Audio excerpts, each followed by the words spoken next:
Hi, welcome to another Google Hangout on Living Income Guaranteed. And today we will be discussing the basic income proposal from Portugal. We have our guest, Joana Ferreira from Portugal, living in the UK. Hi, Joana. Hello, everyone. Olá a todos. Okay, so let's begin with our discussion. First of all, let us know, how did you come to find this group, Basic Income, in Portugal? What was your interest that led you to find this kind of solutions? Hi. So, my interest in solution, like economic solution, comes from my experience. So, I am 26, and soon I found myself realizing that people have to earn a living, and if you don't do that, you are in trouble. And so a few years back, even before I came to the UK, I was already kind of curious to understand how the economic system works, what is going on, why there's people in poverty, why aren't the human rights being respected for everyone.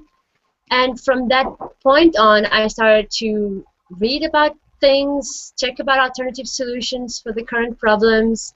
I studied international relations and politics, even though at that time I wasn't so into the solutions mindset, but it was already a starting point. And then when I came to the UK, I started to see that there are movements proposing new solutions. And this year I was on Facebook and I was curious about what is happening in Portugal. Is there any initiative that could promote something different? And then on Facebook I found this group which is called Rendimento Básico Incondicional Portugal, and since then I have been in touch with the people, and we have meetings every Sunday where we discuss the initiatives, like what we're going to do. And this is mainly because there is an European initiative to bring the basic income solution into the European Commission. So this is part of the European Citizens Initiative, and we are, as Portuguese citizens, sharing that online everywhere we can, and also gathering the amount of signatures we need in order to bring that solution into the European Parliament in the end. Okay, so tell us more about this proposal. Every country of the European Union is now having this proposal of the basic income to be then passed on to the European Commission. Is that correct? Yes, so we are 27 countries in the European Union, and it's part of our right as a citizen. If we gather 1 million signatures across the countries that support an initiative, then the European Commission has to kind of hear us and discuss and bring into the debate, and then find a solution to basically implement that into a structured manner across the countries. And that initiative started this year, and it's gonna be until the 14th of January. So I think now it's like the high moment of the campaign, because we have like less than 2 months to gather, or actually 2 months now, to gather all the signatures that we need. Okay, so let's talk about the situation in Portugal. How is it going there in relation to the economy? And why is it that you guys are looking for a solution?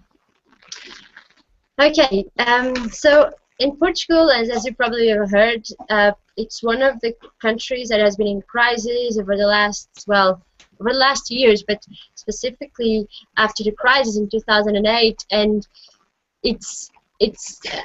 there has been a lot of movement, especially after the Troika funding. And even though I'm not in Portugal, I decided to leave. Actually, it was in 2009 that I decided to leave Portugal and work in UK. But every time that I go there, I still have like all my family there and my friends there, and I see that the situation is not okay, and it's kind of saddens me to see that people's lives are getting more insecure. Even like physical insecure, like robberies, and actually people having so many problems that it shouldn't happen. And I think it's the least I can do is, even though I'm not physically there, I am supporting the people by promoting solutions that it's not going to help just one person, but it will help everyone. And actually, there's loads of news, like every day in the news, you have stories of people that are under like such a humiliating conditions and living with like 200 euros a month, which is even less than the minimum, and it's just based on the grants that they receive from the government to take them completely out of poverty and for them to not live in the streets. We see also that the number of free meals that people have to ask for has increased immensely. Like salaries of people, like if you are a professor, your salary, because you're part of public function, is going to decrease.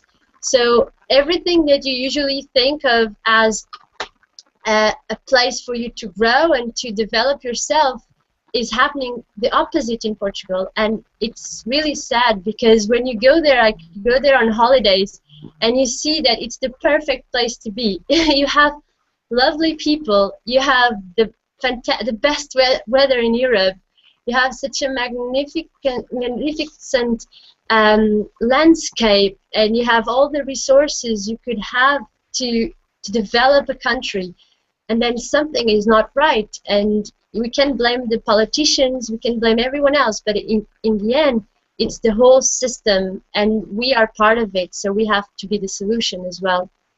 Absolutely agreed with all of that, and ourselves also as living income guaranteed, we also see the same problems, and we also see that we have the resources, we have the people that are willing to work, so what is not functioning here? Is there any form of welfare system in Portugal at this moment, and how does it work? Yes, there are a few of them. It's not only one. I'm not completely entirely sure about the changes, because there has been so many changes lately, and because I'm not there, I'm not the best person to speak about it. But I can see, like, from the news, and there's some. It's quite similar to the UK. So if you are like out of job, you have an employment fund, and then you have also what it's called like a survival grant as well, and you have a few points of help that the government will provide you for you to live with the minimum. But then, of course, that would leave, like, I was actually watching the news of this lady, because now, like, some of those grants were cut, so even if you used to have some allowances, you just got it cut. So connection. Joana, yeah. We lost you for a little bit, so if you can rewind just a little bit. Oh, sorry. Thanks. So I was just saying that despite some of those social security grants that you may have, or funds, many of them were cut recently. So it's not something, we call it social security. It's the name of the system, but it doesn't provide security. I don't think it does, because it's changing constantly, and even if you have the minimum salary, you will pay your bills. You live to pay your bills mainly. Exactly, that's the kind of paradoxical situation that we've witnessed with all of the other welfare systems in Europe, especially how they are meant to provide the basics for every human being that requires them, but they don't, or they have all of these means tests that are actually very extensive and very difficult to prove that you actually require that support. It becomes a humiliating aspect for a person to go and ask for welfare, so that shouldn't exist, in fact, because what we're saying is that we should be entitled as a human right to have all the necessary means to live. And I think that this is what we both agree on, in essence. Exactly. Exactly. And then the point is, like, when we say about having unconditional basic income, is actually because the majority of the people are in such situations. So everyone should have the minimum to live. And when we speak about like even the minimum salary, that doesn't cover, it doesn't allow people to actually go beyond what they are expected to. So we are actually limiting the human potential. And it strikes me to see, like in schools, for example, the lack of motivation that children have, because they know that even if they are perhaps very good in a subject, then they are limited by their environment and they will not be able to actually expand, and they will think, well, the far I can go is maybe to work in some place that I don't really enjoy, and that kind of brings down all the hopes and for a young person mainly, and also for the adults, of course. Of course. And what is the response of the people thus far? I mean, how many signatures have you gathered in the Portugal team? How's that going? So we have actually, there's an interesting, on our Facebook section we have a link to a counter where we see how many signatures we have and how many signatures we're missing. So I'm just going to check what's the update today. But in Portugal, for example, we have to reach, like for the quorum, meaning, well, the minimum will be 16,000 signatures, but ideally we need to have 28,000 because if in case other countries are not able to make it, we need to reach the maximum number. And at the moment we have 3,792 signatures. So we really need to have these 2 months to increase, meaning that we are only at 13. We are actually at 23% of our goal. So that is, yeah, a tough situation. Also, considering that one of the points that we've also realized is that many people do not realize that we have abilities as citizens to create solutions, and basic income, living income guaranteed are part of those ideas that have to be, in essence, educated to people, that we shouldn't be always considering that we can only access our basic needs if you have a job, because that is becoming more and more unsustainable.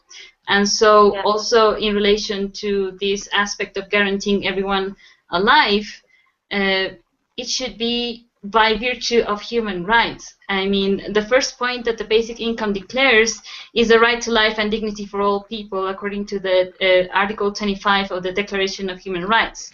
And that is also what we are saying. So it should be, you know, something available to people to realize that we should not even have to demand this, but it is simply to create a system that will enable the funding, the financing of this basic income. So currently, what are the ways that the basic income is proposing to be able to finance this basic income? So the initiative itself, it doesn't specify it. So at this stage, the signatures gathering, it's mainly to bring that solution to the European Commission, and then it's going to have to be a proper study to be then implemented to all the countries. So, and it may even differ from country to country. So, and actually, it's described on the text of the initiative that at this stage there isn't like there are studies of how to fund a proposal such as this one, but it's not specified what type of funding is going to be. Okay, so that is one of the points that we suggest also people looking at in relation to living income, because we essentially focus on how to make a basic income, a living income guaranteed, viable, feasible, and doable in each nation. And we've just launched our official proposal, wherein you can read also to inform yourself how the way that we propose to finance a living income or a basic income should be by the nationalization of resources, as well as some other options such as nationalizing public services or redirecting the military budget in countries that we know are very, usually spending a lot of money on that. And instead of going to war, funding the living income guaranteed, because in essence it is also a crime against humanity to be using money that is now being used to wage war against each other, instead of funding the living income that would not only guarantee human rights but also reactivate the economy. So this is the point that I suggest also you look at. In relation to the eradication of poverty, how do you see this would work with basic income? Well, I can speak from my experience, but if I had a basic income, meaning that if I had in my bank account every month a value, like an amount of money sufficient enough to guarantee that all my bills are paid, and that I don't have, and that my stability, my financial stability is guaranteed, then as a student and as a worker, that will definitely change my life. Because it's not, I don't know if I would quit my job immediately, because I do enjoy what I'm doing, but I would potentially, instead of being a part-time student, I will become a full-time student to finish my master's and perhaps a PhD, so who knows. I'm pretty sure that even my relationships with people would change, because I think I would sleep much better to know that my neighbor will not be having a bad time, for example, or knowing that my family in Portugal is being taken care of, and that my friends are not struggling. Or I think it would all change the dynamics of society. And at the moment, I see that we have the technology to guarantee that people are not doing certain jobs that are not required anymore. So, for example, we have in supermarkets automated tills, and sometimes I hear people saying, "Oh, that is taking people's jobs." But then I think, look, if we have an automated till, but if there is a way that that person doesn't actually need to do that job, then that's better, because that person could do something else and could be the next Einstein. We never know. Absolutely. I mean, we also see this point, the idea of you need to get a job to fund your living right doesn't make sense anymore due to all the automation that's going on. And we also foresee that if people require money to even automate more jobs that are even being hazardous and harmful for human health, we have to do that. It is also a human right to give dignified jobs to people. And as you were saying, because one of the main aspects that we've heard over and over again is that people say, well, if everyone gets money, who will be ending up wanting to work? But you're an example of a person that actually enjoys educating yourself, enjoys the work that you're doing, and that is what the new human mentality should be about. That even if you have this ever-present security or safe nets, financial safe net, then you are able to realize that I don't have to be worrying about maybe even going out of my work for a while, because I will get the living income or basic income as a safe net. Obviously, for example, in the living income guarantee, we propose that people that do work, they get at least double the living income, which means they get an incentive essentially to continue working or studying, etc. So we will, if you agree, we can continue with this conversation on expanding essentially the differences, the congruences in relation to living income and basic income in a second hangout. Yeah, I would definitely like it, and also I'd like to know more, because, for example, when I think about the means test, I mean, from my experience, even in UK and in Portugal, it's always the bureaucracy around it. It's so terrible in terms of having to apply for something that you should receive it automatically. If you're out of job, you shouldn't even be concerned about having to show, look, I'm out of job, I need some money. Like, you shouldn't do that. So that's why it would be nice to know more about the living income, to understand how that would work in your perspective.